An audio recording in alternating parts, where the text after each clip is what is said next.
Assalamualaikum warahmatullahi wabarakatuh. Bismillahirrahmanirrahim. Alhamdulillahi rabbil alamin. Allahumma salli ala Muhammad wa ala ali Muhammad kama sallaita ala Ibrahim wa ala ali Ibrahim innaka Hamidum Majid. Wa barik ala Muhammad wa ala ali Muhammad kama barakta ala Ibrahim wa ala ali Ibrahim innaka Hamidum Majid. Amma ba'du, usikum wa nafsi bitaqwallah faqad fazal muttaqun. Bapak-bapak dan ibu-ibu yang dimuliakan Allah, marilah kita bersyukur kepada Allah Subhanahu wa ta'ala yang dengan rahmatnya kita tetap diberi kesehatan oleh Allah Subhanahu wa ta'ala, sehingga kita dapat beribadah dengan sebaik-baiknya kepada Allah Subhanahu wa ta'ala.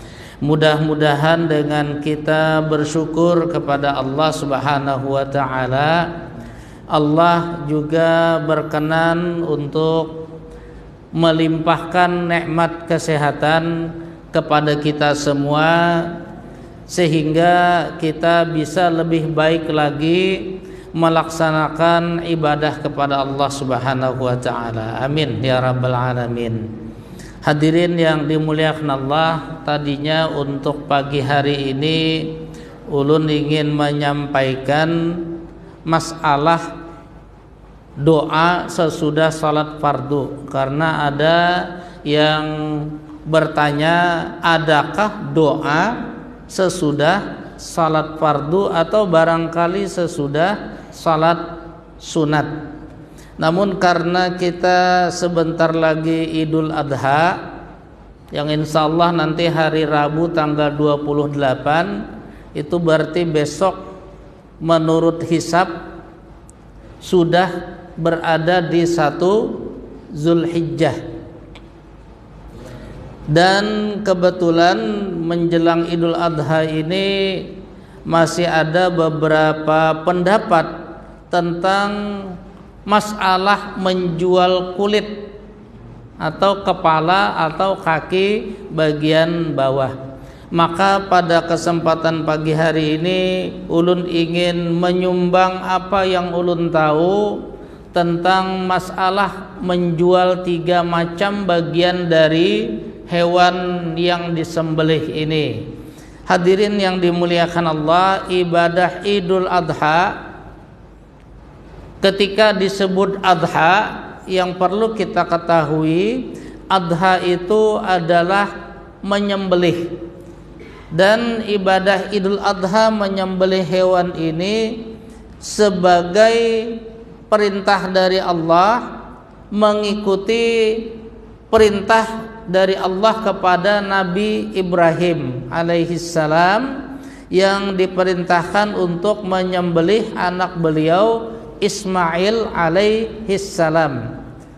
Dari bahasa penyembelihan itulah kemudian dijadikan ibadah bagi umat Islam dengan sebutan adha.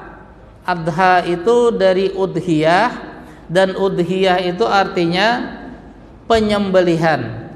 Lalu ibadah menyembelih ini juga populer dengan istilah kurban. Kalau tulisan bahasa Indonesianya pakai Q, bukan pakai K. Kalau pakai K itu adalah orang yang terzalimi lalu jadi korban. Supaya kita tidak salah sebut, karena nanti dikhawatirkan sekalipun hanya masalah penyebutan, tetapi kalau dijadikan penyebutan itu sebagai sebutan keseharian, ada kekhawatiran nanti membuat pemahaman hatinya berbeda, sehingga bermunculan macam-macam keinginan ketika disebut ibadah korban.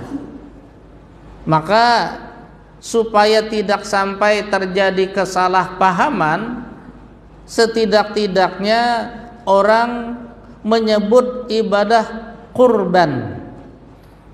Ibadah kurban ini dikaitkan dengan apa yang dilakukan oleh dua orang anak Nabi Adam yang konon menurut tafsir namanya Qabil dan Habil.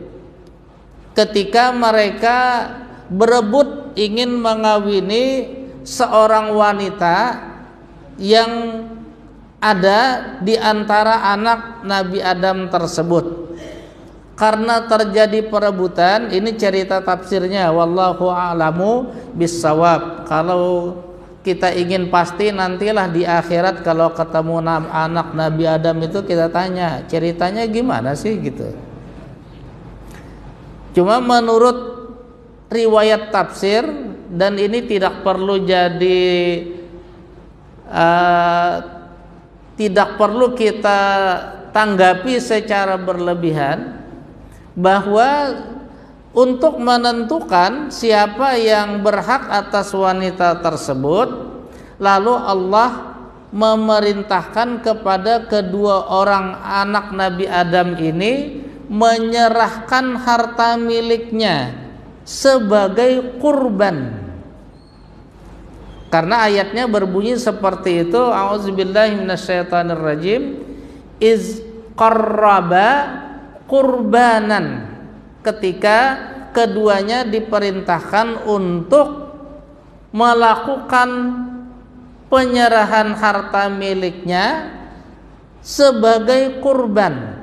Lalu kurban itu ketika artinya adalah pendekatan diri kepada Allah, sehingga ketika dikaitkan dengan penyembelihan, orang ingin penyembelihan itu sebagai kurban. Jadi kurban itu tujuan dari ibadah menyembelih. Ibadahnya namanya menyembelih, tujuannya kurban, pendekatan diri kepada Allah Subhanahu wa ta'ala. Tentunya kurban ini sudah tidak seperti kedua anak Nabi Adam tersebut, karena kalau kedua anak Nabi Adam tadi diperintahkan menyerahkan harta milik sebagai kurban untuk menentukan siapa yang berhak, yang caranya menurut Al-Quran, apabila salah satu dari harta yang diserahkan oleh kedua anak Nabi Adam ini tidak ada lagi di tempatnya, berarti itulah yang ditentukan Allah sebagai orang yang berhak kawin dengan perempuan tadi. Maka Al-Quran kemudian menyebutkan fatuqubbila min ahadihima walam yutaqabbal minal akhar. Lalu diterimalah oleh Allah penyerahan harta itu dari salah seorang anak Nabi Adam tadi dan tidak diterima dari yang lainnya. Konon menurut tafsir, penyebab ada yang diterima dan tidak diterima oleh Allah, selain itu ketentuan Allah, juga karena harta yang diserahkan oleh kedua anak Nabi Adam tadi perbedaannya jauh sekali. Ini sekali lagi kata tafsir. Yang menurut tafsir itu, harta yang diserahkan oleh salah seorang anak Nabi Adam adalah harta yang paling dia hargai, yang nilainya paling bagus yang ada di tangannya. Sedangkan yang seorang lagi yang tidak diterima Allah karena dia menyerahkan harta yang paling tidak baik. Ini artinya orang yang ingin tujuan ibadahnya adalah sebagai kurban, maka hendaknya dia menyerahkan yang paling baik. Yang paling baik itu termasuk yang ulun tahu, tidak perlu mencari-cari di mana yang murah. Muhajirin berapa? Oh, di Muhajirin 2.800.000.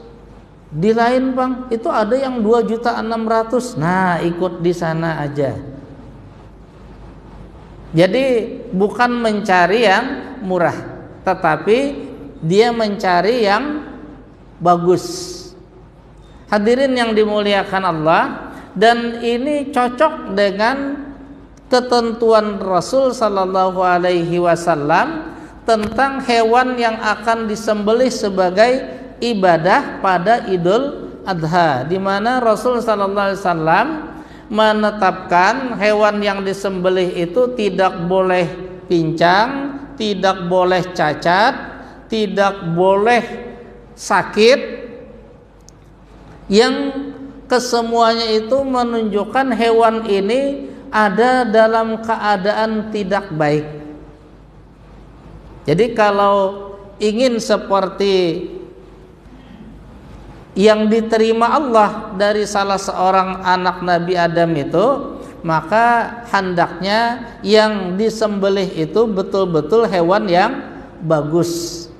Maka bahasa ini sebagai kurban yang itu hakikatnya diserahkan kepada Allah seperti apa yang dilakukan oleh anak Nabi Adam tadi, maka muncul pendapat dari para ulama bahwa kalau itu diserahkan kepada Allah, berarti yang berkurban, yang melakukan ibadah penyembelihan dengan tujuan kurban ini tidak boleh menjual bagian dari hewan yang dia sembelih. Karena kalau cacat saja seperti pincang atau matanya buta, itu tidak boleh disembelih sebagai kurban, apalagi kalau kulitnya dijual. Nah, itu yang hampir menjadi kesepakatan para ulama, bahwa yang beribadah menyembelih, bahasa kita yang berkurban, tidak boleh menjual bagian dari hewan kurban itu. Seperti juga tidak boleh menjadikan salah satu bagian hewan yang disembelih itu sebagai upah kepada siapa saja, kepada yang menyembelih, kepada yang memotong-motong dagingnya dan sebagainya. Sama sekali tidak boleh menjadikannya sebagai upah. Jadi menjual tidak boleh, menjadikan upah juga tidak boleh. Ini kepala jadi upah, itu hampir semua ulama sepakat mengatakan tidak boleh. Ketika kemudian di Indonesia pelaksanaan ibadah penyembelihan ini berbeda dengan di Timur Tengah, karena selama ulun di sana belum pernah mendengar ada panitia masjid mengumumkan siapa yang mau ikut berkurban di masjid ini. Jadi di sana kebiasaan yang terjadi ada di sana, masing-masing orang menyembelih sendiri. Karena bagi mereka menyembelih kambing itu ya kayak kita motong ayam, tidak repot. Karena keseharian mereka untuk melakukan penyembelihan kambing. Hadirin yang dimuliakan Allah, jadi ketika terjadi perbedaan di Indonesia umumnya ada panitia, di Timur Tengah tidak ada panitia, maka keadaannya pun berbeda. Panitia yang ada di Indonesia ini menurut ketentuan fikih adalah sebagai wakil dari orang-orang yang berkurban. Itu kalau bahasa fikihnya wakil. Kalau bahasa Indonesianya orang yang membantu para pekurban dalam pelaksanaan ibadah menyembelih. Panitialah nanti yang mencarikan tukang sembelih, panitia pula yang memotong-motong dagingnya, membagi dan sebagainya. Maka panitia ini kedudukannya menurut fikih hanya sebagai wakil atau yang membantu. wakil menurut ketentuan fikih tidak boleh melakukan sesuatu tanpa seizin dari yang diwakili. Jadi umpamanya ulun mengutus seseorang sebagai wakil untuk melamar seorang wanita, lalu ulun katakan itu namanya si Anu, binti si Anu, kalau diterima bolehlah kalau mereka bertanya berapa mahar, nanti sebutkan saja mahar yang diberikan 10 juta, umpamanya begitu. Maka wakil ini hanya bisa melamar wanita yang ulun sebut, tidak boleh yang lain. Wah, ini kurang pas, bagusnya yang saudaranya ini aja, tidak boleh. Tidak sah perwakilannya. Jadi karena terbatas seperti itu, maka kalau yang berkurban menurut ketentuan Rasul sallallahu alaihi wasallam yang hampir disepakati semua ulama tadi, tidak boleh menjual bagian dari hewan yang disembelih dan tidak boleh pula menjadikannya sebagai upah, maka panitia sebagai wakil juga tidak boleh, karena dia hanya orang yang membantu para pekorban, sehingga kedudukannya sama. Artinya yang berkorban dan panitia secara hukum tidak boleh menjual apapun bagian dari hewan yang disembelih, sebagaimana juga tidak boleh menjadikannya sebagai upah. Karena seperti itu ketentuannya, padahal di Indonesia ini di mana-mana sama permasalahannya. Kulit sapi kepalanya atau kambing kepalanya dan kaki bagian bawah kalau dibagi, dipotong-potong lalu dimasukkan dalam bon perorangan, itu cenderung dibuang. Untuk apa ini? Kalau seperti ulun sendiri hampir setiap tahun diberi paru-parunya itu, padahal kami di rumah itu tidak ada yang bisa makan paru-parunya sapi itu, sehingga selalu berpesan nanti kalau ada bagian kami tolong paru-parunya tidak usah dibuat, karena tidak bisa makan, apalagi kulitnya.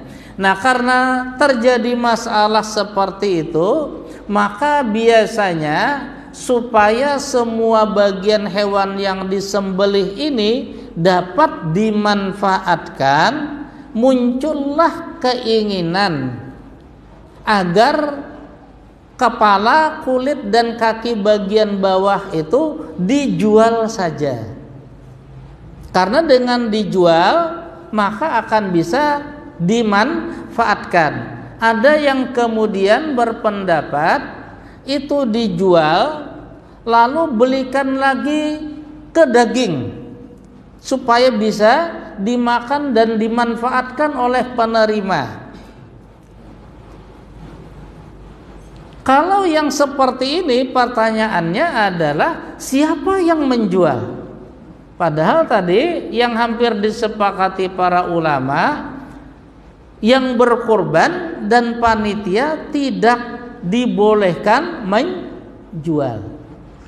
Maka kalau keadaannya seperti itu, padahal kulit kepala dan kaki bagian bawah ini supaya bisa dimanfaatkan harus dijual, yang ulun tahu yang boleh menjual itu adalah orang yang menerima bagian dari hewan korban. Siapa yang berhak menerima? Yang berhak menerima itu ada dua. Satu, orang yang diberi sebagai sedekah, berarti fakir dan miskin. Yang kedua, adalah orang yang boleh diberi hadiah, karena Nabi seperti itu. Bahasanya Nabi ketika menyembelih pada Idul Adha, ada yang beliau makan, ada yang beliau sedekahkan, dan ada yang beliau simpan. Bahasanya seperti itu.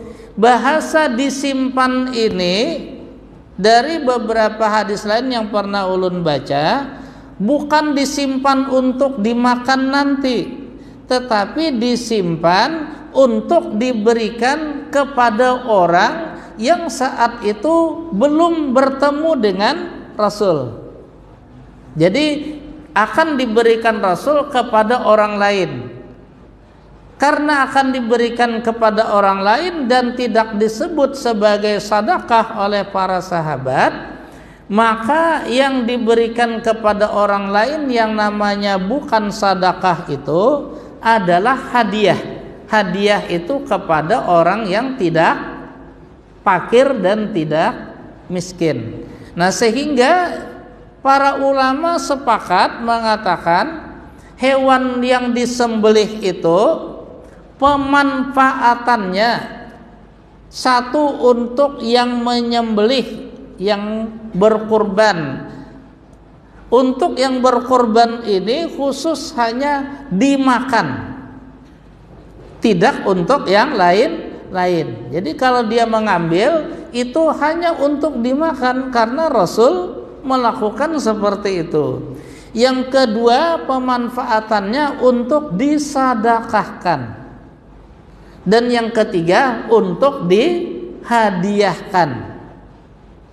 Kenapa jadi yang hadiah ini disimpan? Karena tadi akan diberikan kepada orang yang mungkin 2-3 hari lagi baru ketemu. Padahal menurut kawan ulun yang dia adalah dokter hewan, daging sapi itu paling lambat hanya 7 jam sejak disembelih sudah harus dimasak. Kecuali kalau akan lambat memasaknya, boleh dengan cara satu disimpan di lemari es, dibekukan. Kalau dibekukan itu kuat. Atau yang kedua, kalau kebiasaan di zaman Rasul dahulu, namanya dijadikan dendeng. Sehingga dengan dijadikan dendeng, maka daging ini jadi awet, kuat. Sehingga kalau mau diberikan 2-3 hari atau seminggu lagi, tidak ada masalah. Itu lalu bahasa Nabi disimpan. Nah, jadi itu 3 yang bisa memanfaatkan. Nabi ketika mensedekahkan atau menghadiahkan atau dimakan oleh beliau, tidak ada menyebutkan berapa kilo yang disedekahkan, berapa kilo yang dihadiahkan, atau berapa kilo yang dimakan. Jadi kalau kebiasaan di beberapa panitia di Indonesia, untuk yang berkorban diberi 2,5 kilo daging, ada yang 3 kilo, ada yang sampai 5 kilo. Itu bukan ketentuan dari Rasul. Itu yang menentukan adalah panitia kurbannya. Ya terserah, karena tidak ada ketentuan, tidak ada masalah.